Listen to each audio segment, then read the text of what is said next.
hello. I like that you're all in the dark, then I can pretend that I don't really see you. It's kind of cool. Um, oh, thanks for that. Um, my name is Mindy Perret. I don't know if there's anyone here that I don't know, but in case, there you go. So I really like that song, and my hope for tonight is that I can show you how to get to hope through brokenness, and maybe a little bit of the depth of my soul and where it comes from. So this picture is just one that I like. I consider that the picture of myself. You know, we're all broken vessels, progress and repair, repair and progress. So I want to read a little bit from a book that I read in 2011 that I realize now why it left an impression on me. In 2011 was when we had started fostering, and which led to adoption. So this is the SS United States. So the book by David Platt was called Radical. So please bear with me, but I want to read this. In the late 1940s, the United States government commissioned William Francis Gibbs to work with United States Lines to construct an $80 million troop carrier for the Navy.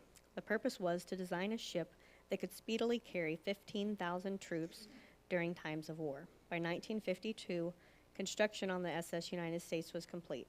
The ship could travel at about 51 miles per hour and could travel 10,000 miles without stopping for fuel or supplies. She could outrun any other ship, travel nonstop anywhere in the world in less than 10 days.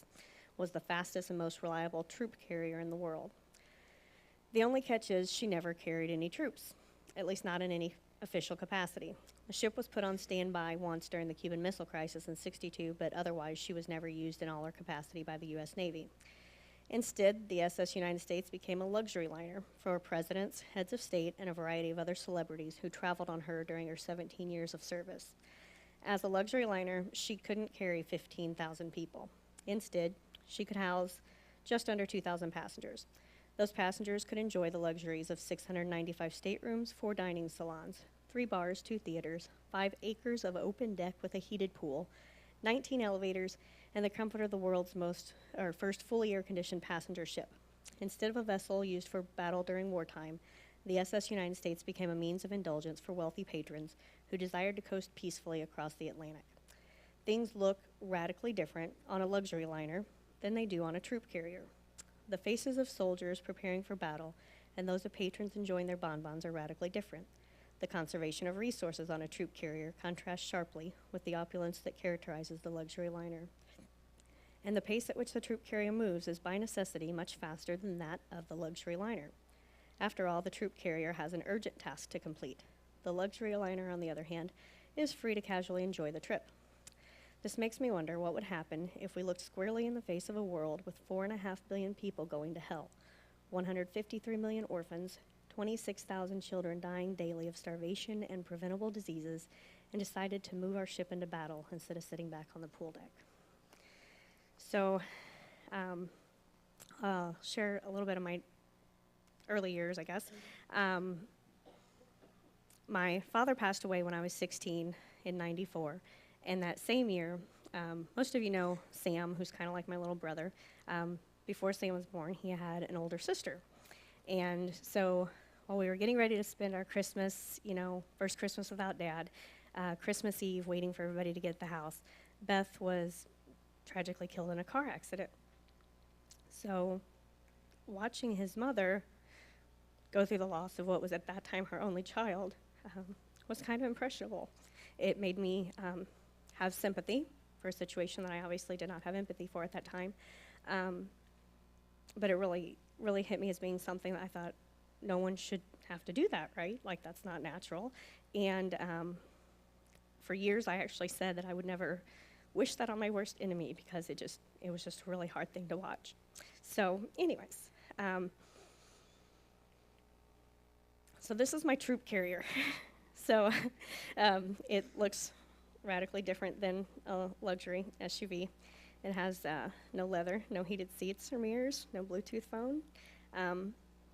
But years later, and why we got to needing this was after we had our son Deacon, a few years later, we thought, great, we'll have another child. So we quickly were expecting another child. As soon as we learned it was a boy, Isaac, we learned that he also had complications that were obstructing his bladder. So his bladder wasn't able to empty.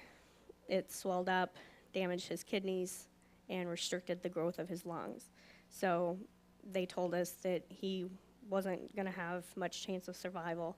If he did live, he would have to have if he could live on dialysis, that would only be if his lungs were strong enough to sustain him.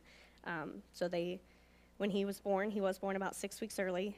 They did everything they could as far as breathing for his lungs and all the medications to keep his blood pressure down, but he only lived about 20 hours. So our plans looked, again, different. We were, rather than bringing home a baby, we were picking out the burial plot and everything.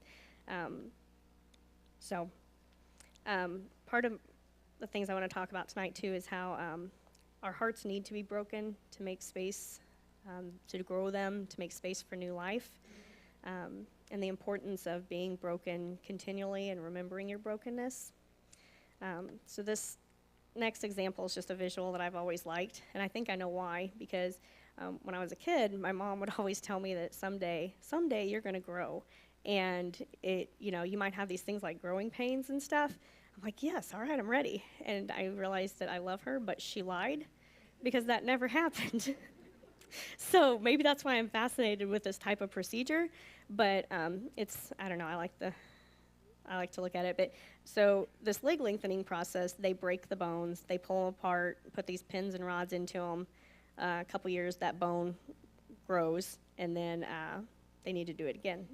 So I thought that was a pretty interesting picture, too, of how we need to continue to be broken again. This next one, okay. So similarly in construction, when you need to add more space or grow something, you might need to knock out a wall to add an addition on. And what I liked about this one was that it doesn't mean that the wall wasn't a perfectly good wall. It was doing its job. It held up the roof, it kept the heat in, bugs out. It was a perfectly good wall. But what I like about that is that, when God does break us, it doesn't mean that it wasn't something that was good in the first place or doing its job.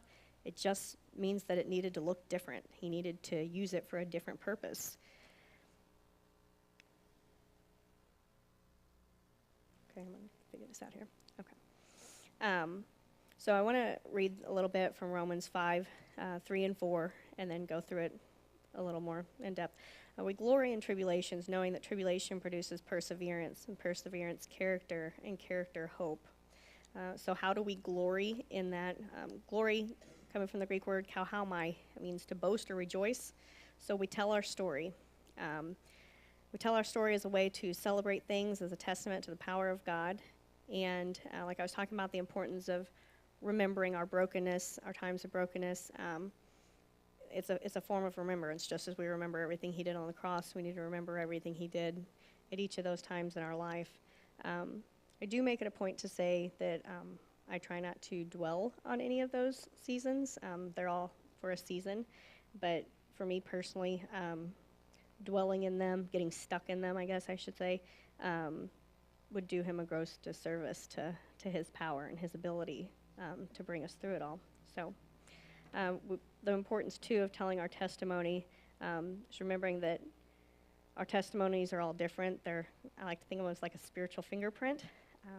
So no two are ever going to look alike. So we talked about glorying in the tribulations. Greek word for tribulations was thlipsis, meaning a pressing affliction, pressing something together, or being under pressure. If you've ever remembered back on any of your experiences where you've really just cried out to God, like if it was a near death or a death of someone close to you, if you look back now, even if you didn't see it at the time, you can probably see where and how he answered your cries. So I like this picture of the diamond, saying how it's just a piece of charcoal that handled stress exceptionally well. So I think when I see this, it reminds me of why I don't think I have a self-confidence problem, because I just feel like a diamond walking around all the time.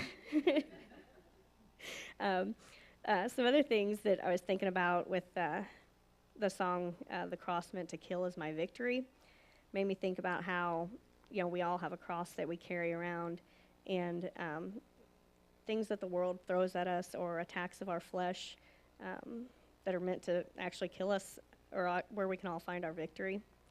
And one of the words that I liked when I was researching victory, the Greek word is Nike. It's spelled Nike, and it is actually the same word that the Nike brand uses for victory or success.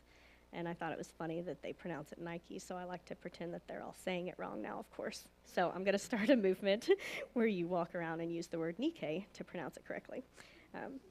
So anyways, the tribulations produce perseverance. The King James uses patience, or the Greek word hupomene, meaning endurance or constancy. An example is the characteristic of a man who is unswerved from his deliberate purpose and his loyalty to faith and piety by even the greatest trials and sufferings. And it reminded me one of the greatest compliments I ever received, and actually it was when we were in India in 2014, and Jason Samples said that I was like constant and steady. And it really hit me looking back now what a compliment that was and how much it meant to me. And it made me realize when Jason called a few weeks ago asking if I would do this, I just immediately said yes. And then I hung up the phone and said, what did I just say yes to? But then it reminded me that, there's people in your life that will call and ask for things, and you just immediately say yes. It doesn't matter what it is. So I picked up these random charts here, but I thought your spiritual growth, if you were to put it on a chart, would you look like the top chart with steady growth, or would you look like the bottom, which to me looks more like an earthquake or a disaster? So I thought, I hope that I'm looking like the top. That's my goal there. So the next being, I'm not sure what slide I have next, but we'll figure it out here. Okay. So perseverance producing character. King James uses experience. The Greek is dokime, a proof or a specimen of tried worth. I thought, I like that. I want my character to be a proof of having been tried and tested. And made me remember Psalm 26:2, examine me, O Lord, and prove me. Try my mind and my heart. James 1:12, blessed is a man who perseveres under trial, for once he has been proven, he will receive the crown of life, which the Lord has promised to those who love him. So, I just thought this was a really pretty picture, which I'll get to in a minute. But so the last being to get to hope. And if you remember, we started with tribulation, the brokenness, but hope meaning, I thought the Greek word was just beautiful, elpis.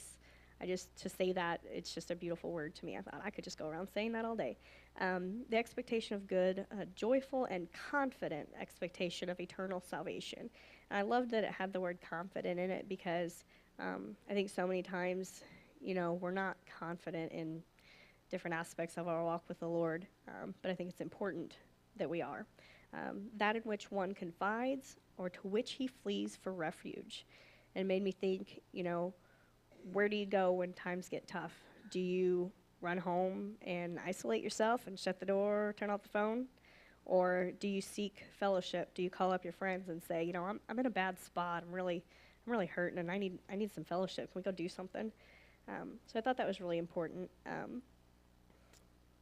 One of the other things I have here is I always despised the interview questions when you're interviewing for a job, and they say, where do you see yourself in 5 to 10 years? I don't have a clue. Or what is your definition of success? Well, that's random. But for the past several years, I actually have had an answer to that, even though no one has asked me in the past several years now. So now that I have the answers, right? But to me, success is my children walking with the Lord all the days of their lives and living eternally in his presence. So, and this picture, I think, is kind of an example of that. When I think of our son Isaac, I want to say it's not a loss to me, but if that's what I want for all of my children, he was first in line. He already made it. So I just consider he took the fast track. So